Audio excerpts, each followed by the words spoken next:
cannot commit a crime and then say that in your country you have made it legal, because the world has known that slavery and the genocide have always been crimes, and therefore this matter has to be addressed. The conference at Durban in 2001 was a moment that all of us should never forget. We were in Durban in South Africa demanding justice. The governments of Europe took two important positions. One, we will not apologize for slavery. Slavery was legal, and furthermore, it happened a long time ago. And this was their position. This is a long time ago, and we are not going to reopen that old history. It was a long time ago. But you know that the 250 years of slavery, and in the wider context, the 400 years of slavery in the Caribbean, Africa, was followed by another 100 years of apartheid. When were the Jamaican people able to vote universal adult suffrage, one man, one vote? 1940s. Slavery is abolished, 1830s. It's another 100 years before each of you could stand up and vote. So slavery goes, apartheid comes in. Another 100 years, an extension of slavery by another name. So it wasn't a long time ago, because I can remember my parents talking about their inability to vote in their own country. Could not vote in their own country. And I can tell you this, as you know, I'm a cricketer, I love cricket. I love cricket. And many of you have heard of the 3 W's. Probably the 3 greatest batsmen we've ever had. I don't know, people say that. But, okay. But when the 3 W's were considered the 3 finest batsmen of their time, they could not vote in their own country. So they were playing cricket for the West Indies. They were global champions, but they could not vote. George Headley, the great Miles Headley, could not vote in Jamaica. When he was the best cricketer in the world, he could not vote in Jamaica because he was a descendant of these people. Slavery, then apartheid. And what were the arguments that Britain has used? The British government has said, well, we will issue a statement of regret, but we will not apologize. Now, it's important, I believe, that young people must understand what is the difference between a statement of regret and an apology. And I will give you an example. If I walk into this hall and I stepped on the foot of a student, and I say to that student, I regret stepping on your foot. What I'm saying to that student, I regret it, now go away and leave me alone. Go away, I regret it, now go away. If I give you an apology, I'm saying to you, I apologize for stepping on your foot, and I notice that your foot is bleeding. I will take the responsibility of taking you to a doctor to make sure that your foot is okay. And if I have to pay for the bandage and the surgery, I will pay for that because I have done this to you. So an apology says, I take responsibility and I will help you to return to the position that you were in before I damaged you. I take responsibility and I take care to make sure that I help you to repair the damage I have caused. But if I give you a statement of regret, I'm saying to you, I regret this, now go away and leave me alone. The matter is closed. And that is what the British government has done. A statement of regret. Now go away. We say, no. You have to give an apology to the people who are the descendants of this crime, and you have to sit at the table and help us to repair the damage that you have done to these people these last 300-400 years. And we will not budge from that. We are demanding it. We are insisting upon it. Continue. Now, we have had people in the world who have stood up on these points. Lord Gifford, who is a member of the Jamaica Reparations Commission, who sits in the House of Lords, he has gone into the British House of Lords and he has said, the British government, of which I am a member because I'm a member of the House of Lords, the British government must issue an apology to the people of Africa and their descendants, and we must pay reparations for the crimes we have committed. But he has been a lone voice. He has been a lone voice sitting in the British Parliament. In much the same way today that Mike Henry is leading that conversation in the Jamaican Parliament, Lord Gifford has been leading that conversation in the British Parliament. And when he spoke in the British Parliament, there was silence. And why was there silence?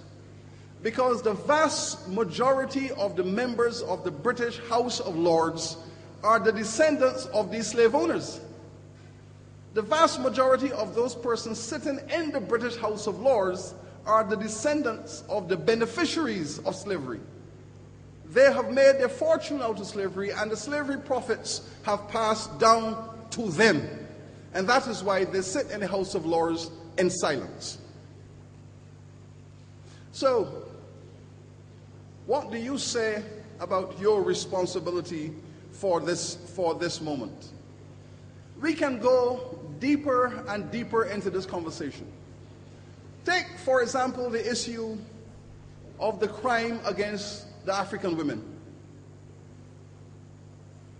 Well, first of all, the British government have said, well, slavery has existed in most cultures, in most civilizations, from the days of Christ and before there was slavery.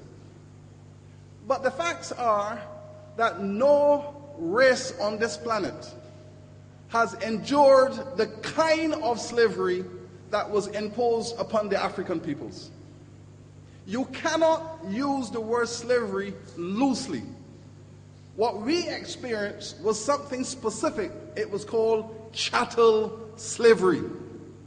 Chattel slavery. The word chattel in English means property. It means that you have been reduced to the status of property. You are not a human being. You are not a member of the human family. You are property. And if you are property, then you have all of the characteristics of property. What do you do with property? You can buy it, you can sell it, you can lease it, you can mortgage it, you can use it as money, you can use it as investment. You can do anything with property you wish. It is your property. And all of these African peoples who arrived in the Caribbean, this 1.2 million Africans who arrived in Jamaica, this is how they were used. So if you kill an African, if you murder an African, it was not an offense because you cannot kill property. You cannot kill property. If you rape an African woman, it's no crime because you cannot rape property. And so, these people in slavery had no recourse to justice for murder, for rape, because they were property. And you can do with your property whatever you wish. If you go to the slave market and you buy a woman off the slave market, it is your property. And her children are your property. So you can rape her. She has a child. The child is your property. You can sell her, you can sell the child, you can do with your property whatever you wish. No race in the history of humanity has experienced that kind of human degradation. It was the first occasion in the history of humanity that a people have been subject to chattel slavery in this fashion. And we have not yet recovered from that. This case is an example to all of you in Jamaica, all young people in Jamaica ought to know this story. The example of how property works. This is a case that is called the Zong case. And all of you should go on the internet and read the story of the Zong. The Zong was a slave ship on its way from Africa to Jamaica with 400 plus Africans on board. It's leaving West Africa and it's coming across the Atlantic filled with 400 plus, I think it was 470 Africans on board to be sold in Jamaica. In those days, these ships are sail ships.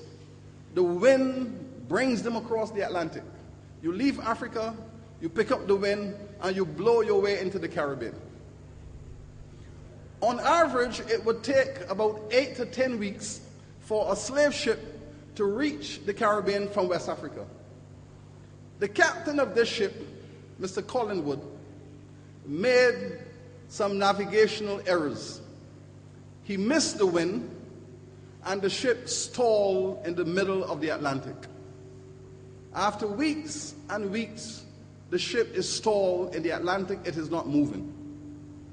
But he has 400 plus Africans on board to sell in Jamaica. He makes a calculation. I have so much food, I have so much water, Jamaica is so many miles away, I can't make it. And so he throws 131 of them into the sea. And of course they're eaten by the sharks within a few minutes. Because in those days, the sharks used to follow the slave ships because the sharks knew that they were guaranteed. And bear in mind, the slave trade is going on for 400 years. So for 400 years, bodies are being thrown into the sea. And therefore the sharks understood that there is a source of food and protein, and they follow these slave ships across the Atlantic. They were guaranteed a supply of food. So you throw them in, and they're eaten. The ship arrived in Jamaica. Now, Mr. Collingwood goes back to England and claims the insurance on the 131 Africans he threw into the sea. Claim the insurance, and he has a right because they are only property. They are property. And if you throw your property in the sea and you are insured, you collect your insurance money. So he goes to England and he claims that he files for his insurance. The insurance company has a problem with this. Someone asked the question, surely this is a case of murder. This is a case of mass murder. You can't just throw 100 people in the sea just so. It goes to the court. It goes to the court.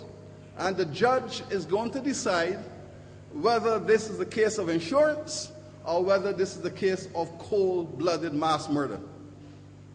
And so the judge decided this is a case of insurance. This is not a case of murder.